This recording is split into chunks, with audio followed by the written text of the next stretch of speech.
Hey doctor, రామానెందుకు అడిగింది అడిగి ఇబ్బంది పెడతావు?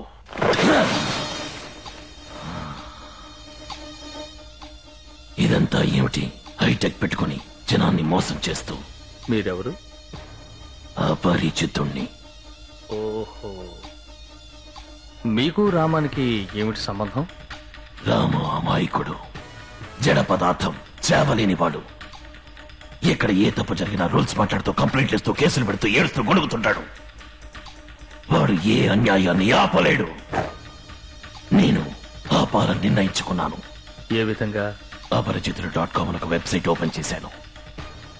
ఎక్కడ ఏ అన్యాయం జరిగినా నాకు తెలియజేయమని 15 కార్డులు పంపాను. ఓహో, అవి దేశం మొత్తం వ్యాపించి ఆర్థిక సహాయంతో నా నెట్లోకి పడ్డాయి. ఇప్పుడు దేశంలో ఉన్న అన్యాయాలన్నీ నా డేటాబేస్ లో ఉన్నాయి. వాళ్ళని ఏం చేయాలనుకుంటున్నారు? అది నీకు చెప్పాల్సిన అవసరం లేదు. నేను అడుగుతున్నానని కోపగించుకోకండి. మీరింతవరకు ఎవరినైనా హత్య చేశారా? ఏంటి కూపీలాగుతున్నావా? నువ్వు డాక్టర్వి, కమిషనర్వి కాదు.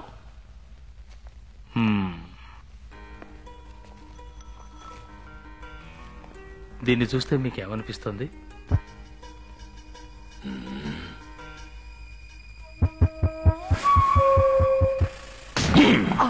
Hey doctor, you crazy? అడిగి మనిషికి రోజు గురించి ఏం తెలుస్తుంది? Ask me. Rose means beauty. Beauty means Nandy, as sweet as candy. మీరు?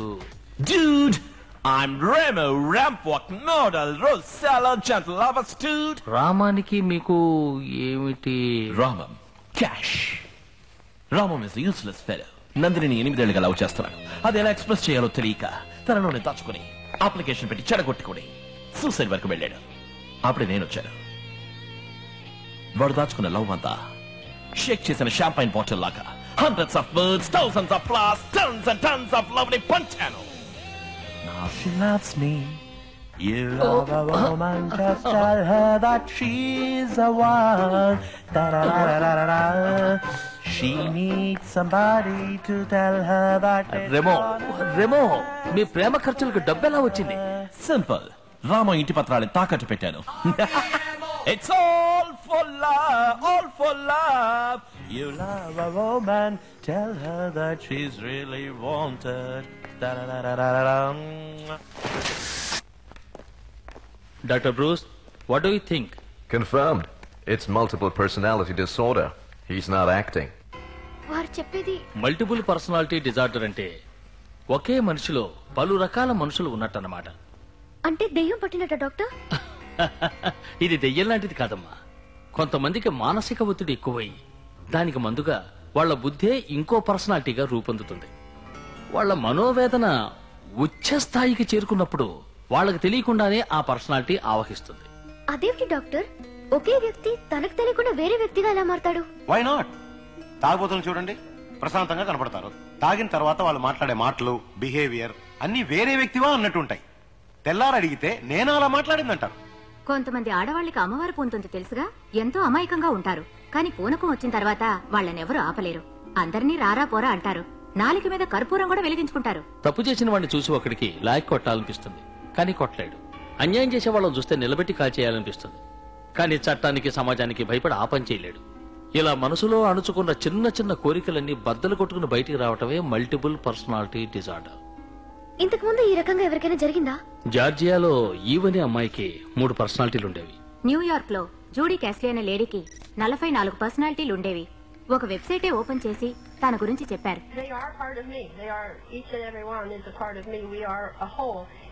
ఇది రామంకి తెలుసా డాక్టర్? రామంకి తనలో 2 పర్సనాలిటీస్ ఉన్న విషయం తెలియనే తెలియదు.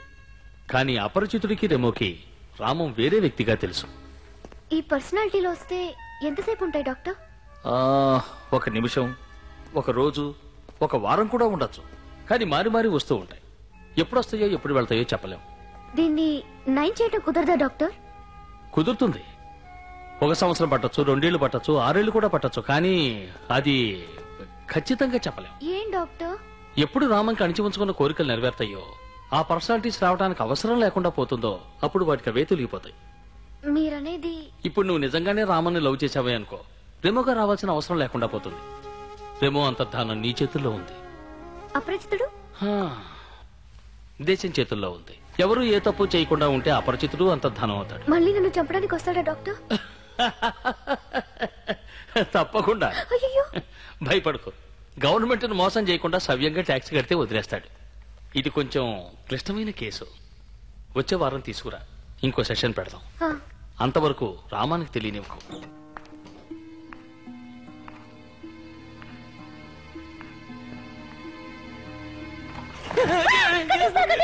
రిజిస్ట్రేషన్ డబ్బు మొత్తం కట్టేస్తా. అమ్మయ్యా. నాకేమైందట? భయపడాల్సిందే లేదు, మందులు వేసుకుంటే చాలన్నారు. యమపురికి వెళ్లే దారిలో You got something? ఈ నది ఒడ్డున ఎదురు చూసే వాళ్ళ boss, very strange website boss. Internet లో ఇలాంటివి కొన్ని వేల వెబ్సైట్స్ ఉన్నాయి. ఇన్ఫాక్ట్ ఆర్డిఎక్స్ తయారు చేసేందుకు కూడా వెబ్సైట్స్ ఉన్నాయిగా. లేదు బాస్, ఈ విజువల్స్ చూడండి, ఇదేదో నరకంలా ఉంది. నేరము గంధపు చెట్లు నరకటం. నేరస్తుడి పేరు వీరప్పన్. గుర్తులు పెద్ద మీసాలు. బాధపడద్దు, అందరూ గరుడ పురాణంలో ఉన్న విధంగా శిక్షించబడతారు. This is Garuda Puranam. Exactly sir, నాకెందుకు ఇతనేనని doubt. It's very very hot. Good work Anandarao, good clue. అతను ట్రేస్ చేయగలవా? బాస్, ట్రేస్ చేయాల్సిన అవసరమే లేదు. ఇటు చూడండి, తనే స్వయంగా వస్తున్నాడు. వచ్చే ఆదివారం నెహ్రూ స్టేడియంలో. బాస్ సార్, మిమ్మల్ని చూడటానికి రామం గారు అటు వచ్చారు. రామం, నా కోసం ఇక్కడికి రావద్దని నీకు ఎన్నిసార్లు చెప్పాను. ఇప్పుడు అంత అర్జెంట్ పని ఏంటి? సంగీత అకాడమీలో నీకు ఎవరైనా తెలిసే ఉంటారా? సెక్రటరీ తెలుసు. ఎందుకు? ఏంలా, ఈ సీజన్ లో పాడాలని నందిని ఆశపడుతోంది. నువ్వు ఒట్టి వెర్రివాళ్ళ ఉన్నావు కదరా. తనకి నువ్వు ఇష్టం లేదని తెలుసు కదా, ఇంకా ఎందుకు తన గురించి ఆలోచిస్తావు? నన్ను తను ఇష్టపడుకున్నా పర్వాలేదు, నేను తను ద్వేషించలేదు. చప్పటి ఫిగర్ రాది. ఇలాంటి వాళ్ళని నెత్తి మీదకి ఎక్కించుకోకూడదురా. ఇష్టం లేకపోతే వదిలే, ఇలా మాత్రం మాట్లాడకు. ఆగాగు, వెంటనే వైలెన్ తీస్తావే. తన కోసం కాదురా, నీ కోసం చేస్తాను. ఈ సంవత్సరం మహా టైట్ షెడ్యూల్ సార్. ఎన్ఆర్ఐలే వచ్చి రోజు అడిగి పెడుతూ ఉంటే కాలిఫోర్నియా నుంచి వచ్చిన నిన్న నుంచి పడిగాపులు కాస్తున్నారు చూడండి. సరే సరే. మిస్టర్ నారాయణ, ఎంపీ మూర్తి గారు పంపారు. ఎంపీ గారు పంపారా? ఇది ముందే చెప్పొచ్చు కదా సార్. విజయశ్రీ, పాడమ్మా. పరవీణా మృదుపాణి వనరుహలోచన బంబరవేణి సురనుత అంటే ఎంత శ్రావ్యమైన గాత్రమో. ఎంపీ గారి క్యాండిడేట్ కదా, ఇంకా మీరు పాడి వినిపించాలా? ఈవినింగ్ ప్రైమ్ టైమ్ లో ఉండేలా చేస్తా. ప్రోగ్రామ్ కన్ఫర్మ్డ్ అని ఎంపీ గారికి చెప్పండి. విజయశ్రీని నేను చూసుకుంటాను, నా పద్మశ్రీని ఆయన కొంచెం చూసుకోమనండి. Many thanks. సంతోషం. How about me Narayan? Next season Shyam. Shit, you are sting. నువ్వెవరయ్యా? నా పేరు రామానుజం, పామర్తి శ్రీనివాసులు గారి మనవణ్ణి. పామర్తి వారిది ఆ కాలం, ఇప్పుడు చేమకుర్తి మాణిక్యం అని పాడుతున్నాడు. చెప్పండి. పోలీస్ డిపార్ట్మెంట్ చారి పంపించారు. ఈ చారికి వేరే పనేం లేదనుకుంటాను. ఏమిటి విషయం? నందిని అని నాకు కావలసిన అమ్మాయి దివ్యంగా పాడుతుంది. న్యాయమూర్తులు గవర్నర్ల సమక్షంలో కచేరీ ఇచ్చిందా? త్యాగరాజ ఉత్సవాల్లో ప్రతి సంవత్సరం పాడుతుంది సార్. ఎంపీ, మినిస్టర్ సిఫార్సు ఏదైనా ఉందా? అర్హత ఉంది సార్, ఒక్క ఛాన్స్ ఇవ్వండి సార్. ఛాన్స్ లేదమ్మా. ఇప్పుడే ఎంపీ సిఫార్సులో కష్టపడి ఒక అమ్మాయికి స్లాట్ ఇచ్చా. ఇక వచ్చే సంవత్సరమే. పో, డోంట్ వేస్ట్ మై టైం. చారీ పంపించండి సార్. చారీ లేదు, పూరి లేదు, వెళ్ళవయ్యా. సార్ ప్లీజ్ సార్, లేదు సార్, ఒక్కసారి క్యాసెట్ వినండి సార్. నందిని తన దగ్గర పాటలు నేర్చుకునే పిల్లలు అందరూ కలిసి అద్భుతంగా ఉంటుంది సార్. ఇదేమిటి ఉన్నట్టుండి భూతి పంచాంగం మొదలెట్టావు? ఇది సంగీత సరస్వతులు కొలువు తీరే పవిత్ర స్థలం. బ్రాహ్మణ పుట్టుకు పుట్టు. అర్హత ఉన్న వాళ్ళకి ఎందుకన్నా మీరు ఛాన్స్ ఇవ్వరు? నీలాంటి వాళ్ళేరా ఈ దేశానికి చీడ పురుగులు. పాటకి సిఫార్సు, చదువుకి సిఫార్సు, పనికి సిఫార్సు, ఆటలకి సిఫార్సు. మావా, బావా, బంధువులని దద్దమని సెలెక్ట్ చేయడం వల్లే అన్ని శాఖలలో మనం వెనకబడిపోతున్నాం. క్రికెట్, హాకీ, టెన్నిస్ లో ఎక్కడికి వెళ్ళినా మనం దెబ్బతిని వస్తున్నాం. 100 కోట్ల మంది ఉన్న ఈ దేశంలో ఒక ఒలింపిక్ మెడల్ సాధించడానికి మొక్కుతున్నాం. ఏమిటి ఏమిటి జుట్టు వరపోసుకుని నువ్వు బెదిరించేస్తే భయపడతాను అనుకున్నావా? ఐజీ ఈ సభ లైఫ్ మెంబర్. హలో అయ్యో నా పండు చెట్టు. నీలాంటి వాళ్ళకి సూలదండన వేరా కరెక్ట్. అంటే ఏమిటి? నరకంలో విధించాల్సిన శిక్షని ఈ నగరంలో విధిస్తున్నా. అయ్యో ఇదెందుకు కుంది? ఇదే నీ పాలిటి శూలం. అయ్యో నాకు మూలశంక. నీ నందినో గిదినో ఈ హాల్లోనే నీకు. అయ్యా confirmed.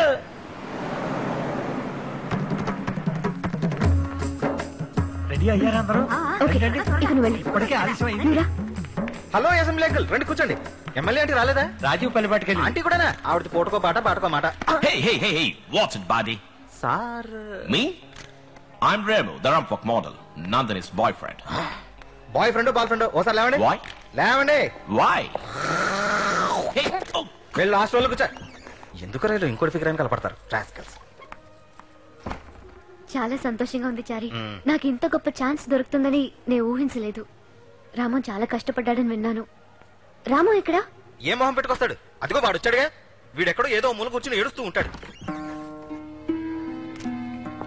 Hey, Nandi. Wow.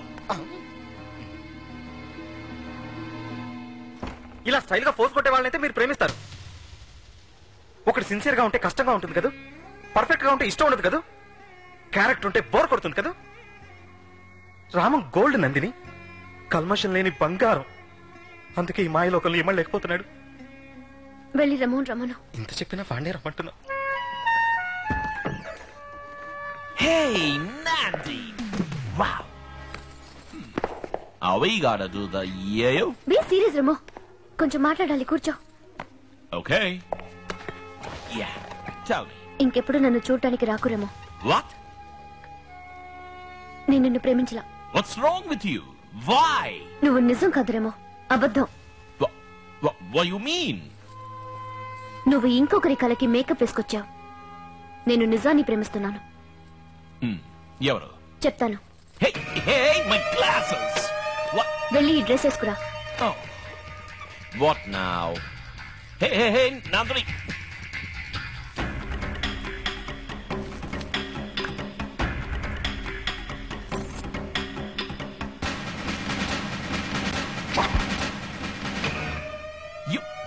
You mean Ramam? Rama నన్ను లవ్ చేస్తున్నది. ఎస్, రామవే నిజం, నువ్వు అబద్ధురమే. ఇంకెప్పుడు నాకోసం రాకు. వెళ్ళు. Nandi, this is not fair. You can't do this to me. I'm crazy about you. I'm hurting inside. I can take this. నేను తట్టుకోలేకపోతున్నాను. This is killing me.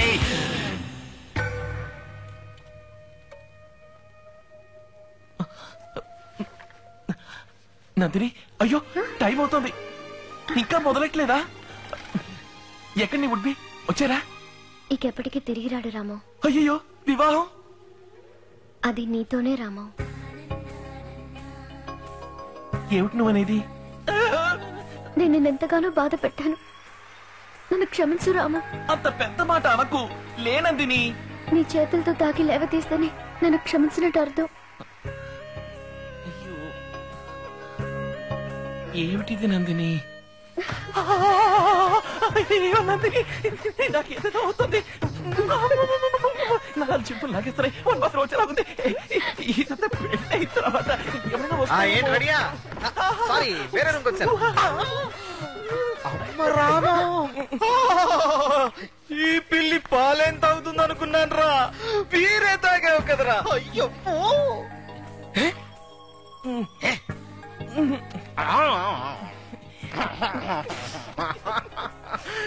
దీన్ని నమ్మలేకపోతున్నాను రోయ్. ఉంటారు నలుప ఎరుప ఎవ్వరికీ తెలీదు. ఆయన ఏం చెప్తారా అని అందరితో పాటు మీడియా కూడా ఎంతో ఉత్కంఠతతో ఎదురు చూస్తోంది. చాలా టెన్షన్ గా ఉంది. మిగిలిన ప్రోగ్రామ్స్ ఆపండి. దీన్ని లైవ్ కావాలండి సార్. ఫ్రంట్ పేజ్ ఆపేయండి. ఇదే ప్రధాన వార్త. Stadium under control. Yes sir. డ్యూటీలో ఎంతమంది ఉన్నారు? 120 మంది sir. Commando forces in position sir. ఖచ్చితంగా చేజార్చుకుంటారు కదా? Yes sir. Sorry Prabhakar! Sorry sir, call తొక్కారు. ఆ బాధలో పేరుతో పిలిచాను. ఇది నిన్నటి సింగపూర్. 1950లో సింగపూర్ ఇండియా కంటే పేద దేశంగా ఉండేది. ఇది నేటి సింగపూర్. మొత్తం ప్రజల సంఖ్య 42 లక్షలు. 644 కిలోమీటర్ల వైశాల్యం గల చిన్న దీవి. బెంగుళూరు కంటే చిన్న నగరం. ఒక సింగపూర్ పౌరుడి సగటు సంపాదన మనకంటే 25% ఎక్కువ. 80% మంది సొంత ఫ్లాట్ కలిగి ఉన్నారు. ఇది కేవలం 25 ఏళ్లలో చెందిన అభివృద్ధి. ఇది జపాన్. అధిక ఖనిజాలు, పెట్రోలు ఏవీ లేని భూకంపాల దేశం. 2వ ప్రపంచ యుద్ధంలో ధ్వంసమైన దేశం. 2 అణుబాంబులను గుండెలపై వేయించుకున్న దేశం. గడ్డిపోచ కూడా మొలవదని చెప్పబడిన దేశం ఈ రోజు ఓడల్లో వ్యవసాయం చేస్తోంది. నేడు ప్రపంచ ఆర్థిక స్థితిలో జపాన్ స్థానం ఏమిటి? 2వ స్థానంలో ఉంది. కొరియా, తైవాన్, మలేషియా మన చుట్టూ మనకంటే పేదవిగా ఉన్న తూర్పు ఆసియా దేశాలన్నీ ఈ రోజు మనకంటే ఎంతో అభివృద్ధి చెందాయి.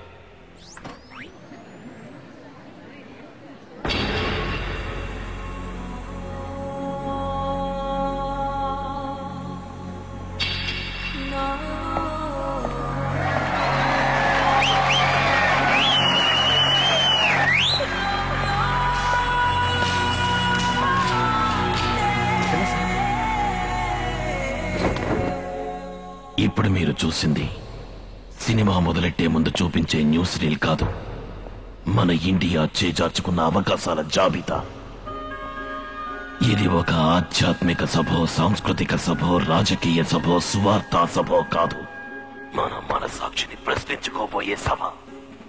57 ఏళ్ల స్వతంత్రం, 100 కోట్ల మంది జనం, 33 లక్షల చదరపు కిలోమీటర్ల వైశాల్యం, అందులో సగం పైగా సాగు భూమి, 10 జీవనదులు, 1.5 లక్షల కర్మాగారాలు, ఇవన్నీ ఉండి ఇండియా ప్రపంచ దేశాల వరుసలో ఆర్థిక స్థితిలో 49వ స్థానం, రూపాయి విలువలో 44వ స్థానం, శుభ్రత ఆరోగ్య విషయాల్లో 20వ స్థానం, ఎయిడ్స్ అందులో 2వ స్థానం, కుంభకోణంలో 3వ స్థానం.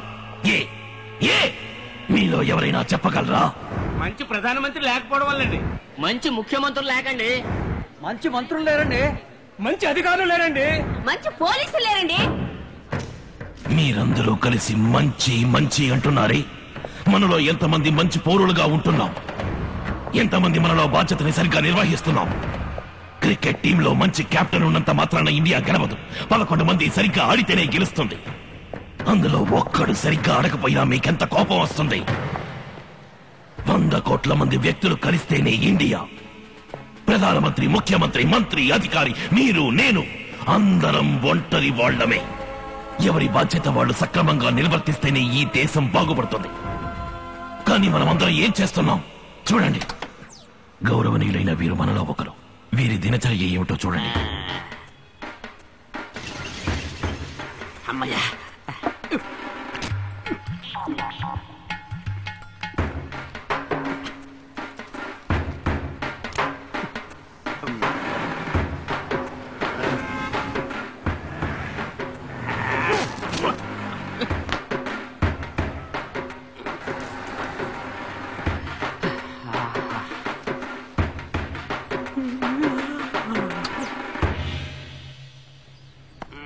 ఇక్కడేం చేస్తున్నారు? చూస్తే తెలవడల్లా రెస్ట్ తీసుకుంటా ఉన్నాను. ఏం చేసి రెస్ట్ తీసుకుంటున్నారు? రెస్ట్ తీసుకుని టైడే రెస్ట్ తీసుకుంటా ఉన్నాను. ఇంకే పనైనా చేస్తున్నారా? నా రేంజ్ తగ్గ పని దొరకలా. మరి ఆదాయం? అవ్వ కమ్మరి పని, అమ్మ కూలి పని, ఒక్కోసారి అంట్లు కూడా తోముతా ఉంటది. ఖర్చులకి డబ్బులు ఇస్తారా? బలవంతంగా లాక్కుంటాం. ఏం పనిస్తే చేస్తారు? ఇప్పుడు నేను డ్యూటీలోనే ఉండా. నన్ను మాట్లాడించి టైడ్ చేసేమనుకో మళ్ళీ మనం రెస్ట్ తీసుకోవాల్సి ఉంటది. ఇతన్నేం చేద్దాం చెప్పండి. ఇలాంటి సోమరిపోతులు దేశంలో ఉండకూడదండి. కఠినంగా శిక్షించాలండి. గట్టిగా. అదే నేను చేసింది.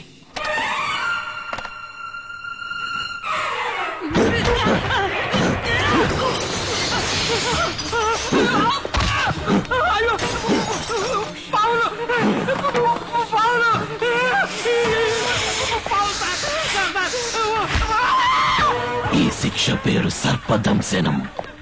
క్రమశిక్షణ లేకుండా, ఏ లక్ష్యము లేకుండా మృగాల్లా సంచరించే వాళ్ళకి నరకంలో విధించే శిక్ష.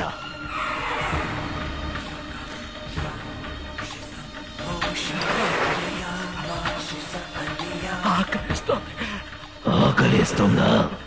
ఇదిగో డబ్బు డబ్బు అని వెంపర్లాడేవుగా, ఆ డబ్బే తిను. ఎంత సంపాదించినా వాడు 1 లక్ష కంటే ఎక్కువ తినలేకపోయాడు. విరోచనాలు పుట్టి చచ్చిపోయాడు. అన్యాయంగా అద్దెలు వసూలు చేసినందుకు తామిశ్ర నరకం. పొరలో సొమ్మును ఆశించే వాళ్లకు విధించే శిక్ష. యాక్సిడెంట్ లో దెబ్బలు తగిలినప్పుడు సహాయపడకుండా పోయిన వాడికి అంధకోపం. ఇచ్చిన డబ్బుకి మంచి భోజనం పెట్టని వాడికి కుంభీపాకం. నాణ్యత లేని వస్తువులు తయారు చేసిన వాడికి క్రిమి భోజనం. సాటివాడు దెబ్బలు తగిలి పడుంటే నిర్లక్ష్యం. మంచి భోజనం పెట్టడంలో నిర్లక్ష్యం. నాణ్యమైన వస్తువులు తయారు చేయడంలో నిర్లక్ష్యం. నిబంధనల్ని పాటించడంలో నిర్లక్ష్యం. డ్యూటీలో నిర్లక్ష్యం. ట్యాక్స్ కట్టడంలో నిర్లక్ష్యం. ఓటేయడంలో నిర్లక్ష్యం. ఓటేసిన వాళ్ళ మీద నిర్లక్ష్యం. ఇలా చిన్న చిన్న నిర్లక్ష్యాలని ఒక్కటై ఒక మెగా నిర్లక్ష్యమై అదే మన జాతీయ గొడవైపోయింది. మన రక్తంలో కలిసిపోయింది. అందుకే మనం ఇంకా పైకి రాకుండా ఇలాగే ఉండిపోయాం. నేను వదిలిపెట్టాను. ఇక నిర్లక్ష్యంగా ఎవరున్నా